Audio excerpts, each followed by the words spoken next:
I got a kick out of them asking Paul Scott whether or not he was an honest fellow or not.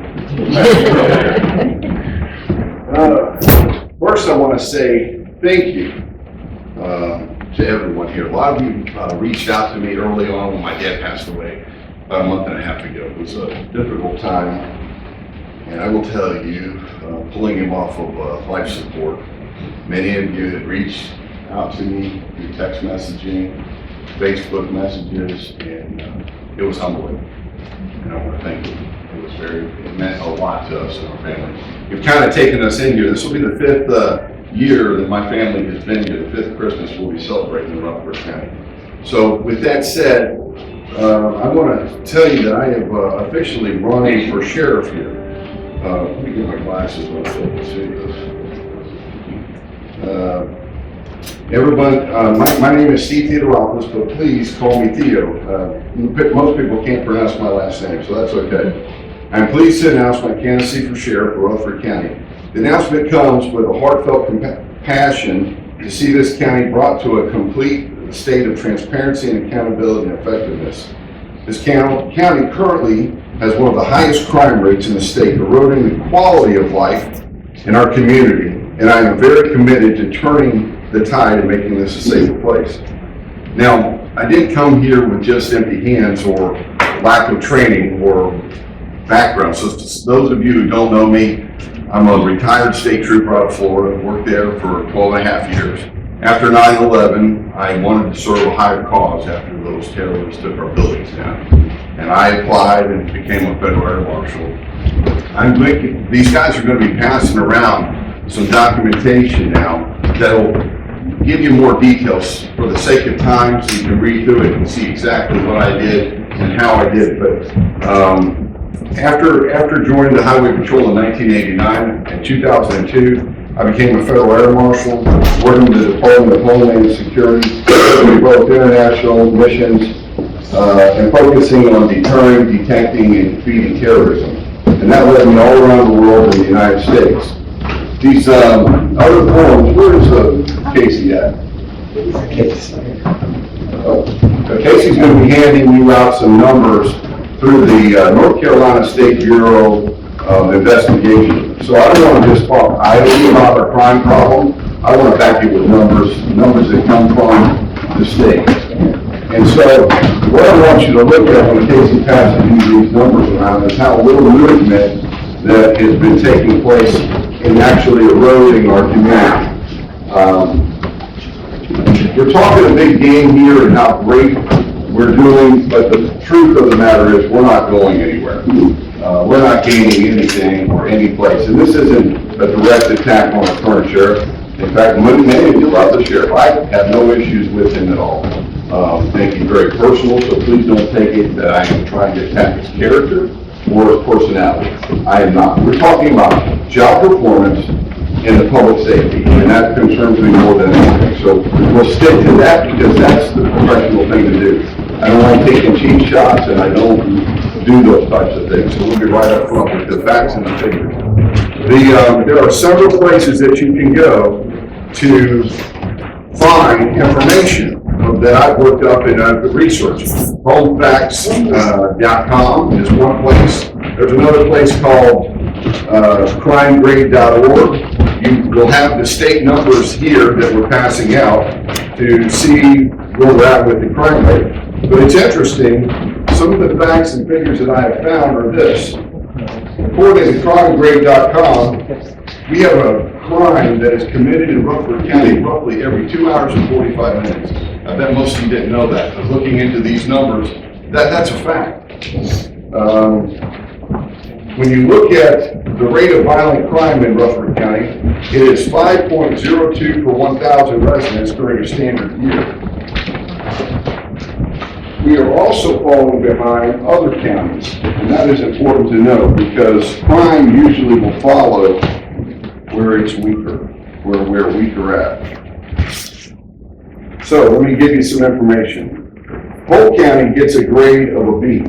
That's a joint county. Cleveland County gets a B minus. McDowell County gets a B minus. We're talking about overall crime rates. Burke County is the only one following behind, and it's a D.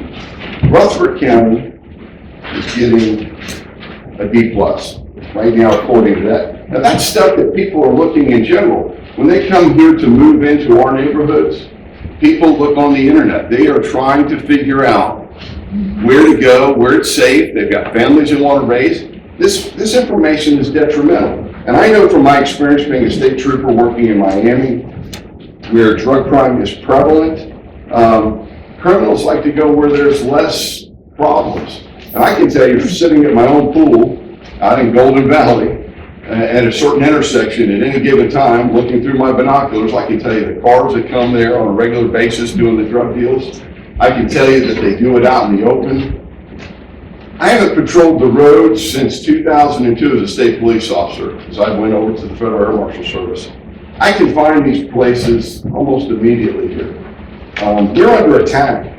And so let me tell you the difference of how we're going to approach this. And I've laid it out to you in this form that I've sent around to you about transparency and about accountability.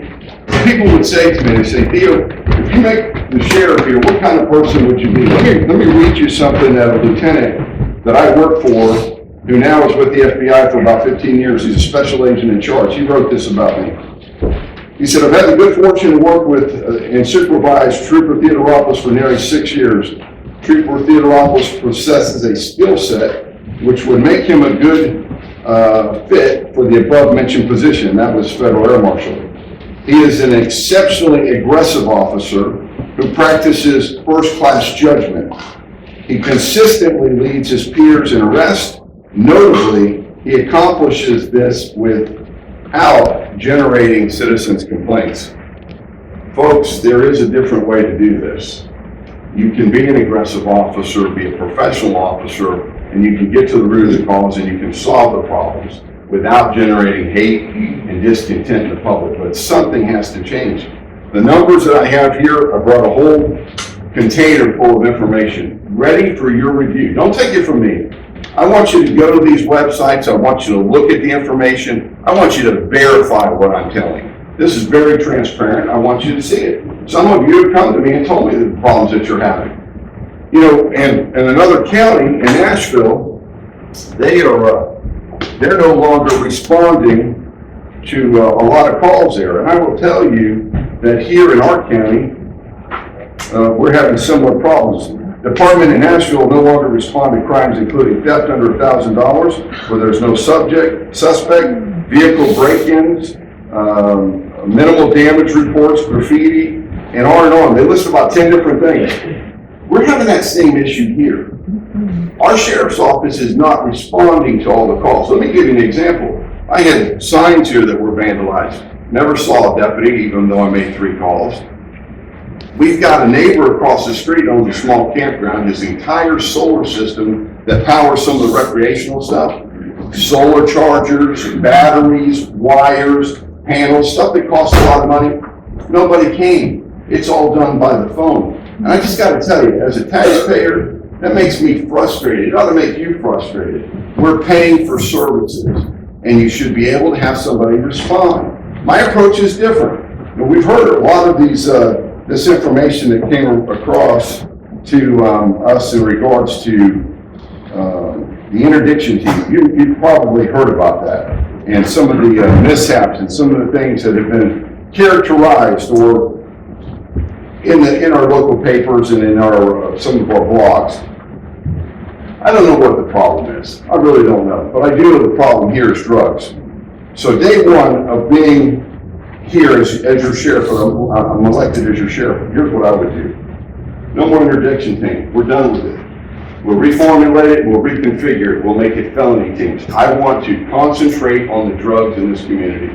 I will do so by making sure that we have canines here and felony trained officers, and I want 3 of them immediately so that we can circulate them on the shifts.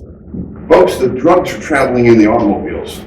They're here within our counties in the trucks and trailers. Recently, I got a call from the Florida Highway Patrol in Ocala, Florida, where it's horse country. They had stopped some horse trailers that were coming to a place called Tryon, and they had discovered the drugs in secret compartments in the horse trailers. I passed that information on immediately to the interdiction officers of the Florida, or the North Carolina Highway Patrol and hook the two agencies up. We've got to do better, and we can do better. If you give me an opportunity, I can just say this and I'll wrap it up. I promise you this. I've paid for my property here. I live here now within you guys. You've been very kind to me. You've been very sweet to my family and I. I will live by you. I will stand by you, and I promise you, I will work my tail off for you. And I will make a difference if you give me that opportunity. Thank you very much for your time. If you have any questions at all, I'll be happy to answer them now or later on. Thank you.